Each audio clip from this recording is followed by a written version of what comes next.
Hello friends, I am doctor Sunil Saini, trauma and neurosurgeon, expert in limb lengthening, deformity correction and pain management. आज जो हमारे पास patient है mister Amit Kumar, ये दिल्ली से हैं और इनको कमर का दर्द लगभग 1 साल से चल रहा है और 7 to 8 मंथ से सिवियरिटी काफ़ी ज़्यादा है। उसके बाद इनको पूरा दर्द हिप से होता हुआ from mainly on left side और फ्रॉम थाइस टिल, पहले इनका टिल एंकल तक आ रहा था, यहाँ तक आ रहा था, लेकिन अब ये मिड काफ तक चल रहा है।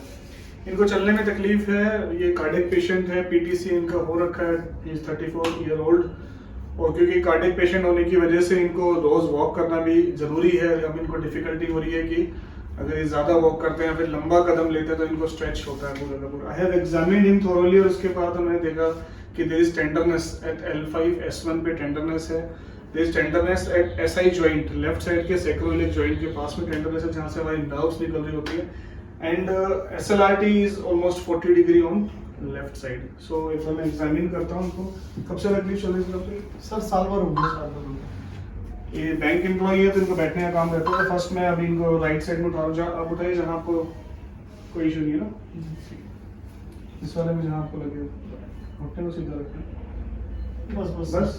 सो ऑलमोस्ट 40 डिग्री के आसपास ही इनके SLRT और इससे ऊपर जाने में तकलीफ बढ़ रही है। हाँ सर, बढ़ रहा है। ठीक है।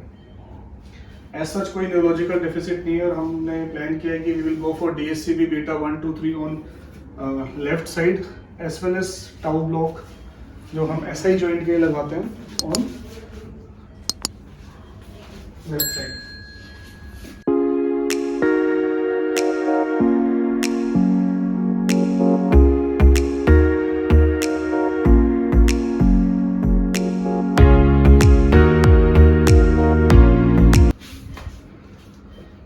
So DSCB बीटा 1 2 3 मैंने लेफ्ट साइड लगा दिया है। We will see after 20-25 minutes. I am going for tau block also.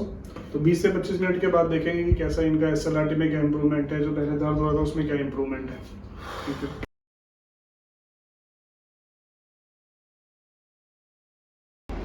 So, आज के जो हमारे पेशेंट है मिस्टर अमित कुमार दिल्ली से, इनको मैंने DSCB beta 1 2 3 plus tau block लगाया है। इनका SLRT ऑलमोस्ट 40 के आसपास पहुंचा था। तब हम इनको चढ़ा के देखते हैं कि किस किस चीज़ों में इनको क्या इंप्रूवमेंट लग रही है। तो सर इसको उठाइए, जहाँ आपको खिंचाव लगेगा यहाँ तक, यहाँ पे आना। तो इस ऑलमोस्ट 70 के आसपास इनके SLRT को देखो। पहले कितना उठ रहा था? पहले इतना उठ रहा था, अब ये 70 का आ रहा है। यहाँ पे जो खिंचाव आ रहा है उतना ही आ रहा है, उससे कम आ रहा है। पहले तो कम पहले से कम आ रहा है। सो SLRT इंप्रूवमेंट का मतलब होता है कि आपको जल्दी ही इंप्रूवमेंट आ जाएगी। अब जैसे मैडम ने बताया करवट लेके उठने के लिए, वैसे उठ के दिखाई और चल के एक बार देखो। एडी थोड़ी सुन लगेगी तो उसके लिए कोई दिक्कत नहीं है। चल के देखो, उस समय चलते समय आपको कैसा खिंचाव लगता था सो इस SLRT है इंप्रूव। SLRT जो पहले 40 पे था, 40 के आसपास पहुंचा था, 40 पे आती तकलीफ स्टार्ट होती थी। अब इनको 70 पे आ रहा है और 70 पे भी तकलीफ इतनी ज़्यादा नहीं हो रही, पहले के कंपैरिजन कम है।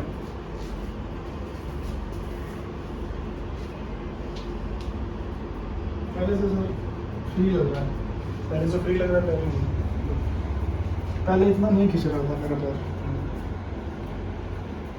पर वो मैंने वॉक का आपको बताया कि ऐसा नहीं खींच रहा था पूरा। तो बहुत सारे पेशेंटों को SLRT के साथ साथ में जो मैंने काफ़ी कॉमनली देखा है कि they feel free, specially young patients free feel करते हैं क्योंकि हैमस्ट्रिंग्स भी टाइट हो जाते हैं, आपकी काफ भी टाइट हो जाती है और क्योंकि स्टार्टिंग नर्व टोटली ट्रेवल कर रही है आपके from the buttock to thigh से नीचे एंकल में आ रही है थ्रू काफ। तो ये सब चीज़ भी स्टिफ लगती है, टाइट लगती है, पेशेंट को चलने में तकलीफ होती है। जैसे बता रहे हैं कि अभी मेरे को थोड़ा फ्री लग रहा है, पहले से फ्री लग रहा है चलते समय।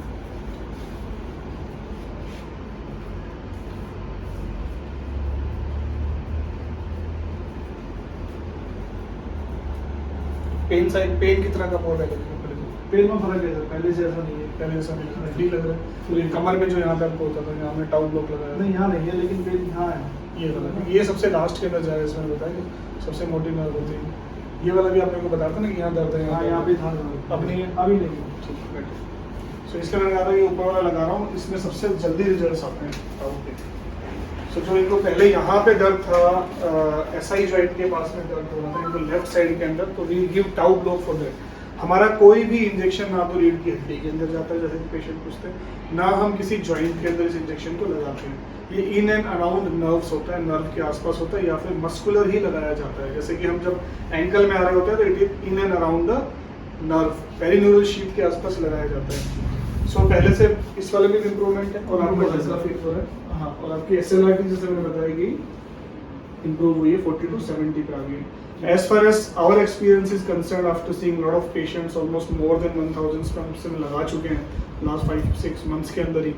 So younger the patient, better the results। अब ये 45 से कम जो होगा उसके results बहुत ही बेहतरीन होंगे, because इनके अंदर degenerative disease नहीं होती। डिजीज अगर शॉर्टर पीरियड टाइम के लिए है, ज़्यादा लंबा समय नहीं हुआ है, तो बेटर रिजल्ट्स होंगे, इन्फॉर्मेशन उतनी जल्दी हो पाएगी, कम हो पाएगी। और तीसरी चीज़ होती है रिहेबिलिटेशन बहुत अच्छा होता है। यंग पेशेंट ज़्यादा अच्छी एक्सरसाइजेज कर सकते हैं और ज़्यादा तरीके से कर सकते हैं। सो फ्रेंड्स, अगर आपको ऐसी कोई भी प्रॉब्लम है, आपके परिवार में ऐसी किसी कोई प्रॉब्लम है, शार्टिका पेन है, सर्वाइकल स्पॉन्डाइलोसिस है, lumbar spondylosis, lumbar disc problems है, फ्रोजन शोल्डर है, ओवरऑल मस्कुलर पेन बना रहता है, अगर आपको कार्पल टनल सिंड्रोम, ऐसी किसी भी समस्या के लिए आप हमारी टीम को कंसल्ट कर सकते हैं, अपनी प्रॉब्लम्स हमें भेज सकते हैं। और DSCB इंजेक्शन को कहाँ कहाँ लगाया जा सकता है, DSCB इंजेक्शन कैसे काम करता है, कैसे फ़ायदा होता है इससे, इस सारी डिस्क्रिप्शन हमने वीडियो बना रखी है, वो सारी डिस्क्रिप्शन में हमने डाल रखी है, उसके लिए आप स्टडी कर सकते हैं। फिर भी आपको कोई प्रॉब्लम हो आप हमें भेज सकते हैं, और आगे भी आपको ऐसी हेल्थ टिप्स मिलती रहे, इसके लिए हमारे चैनल सब्सक्राइब करना ना भूलें। Thank you.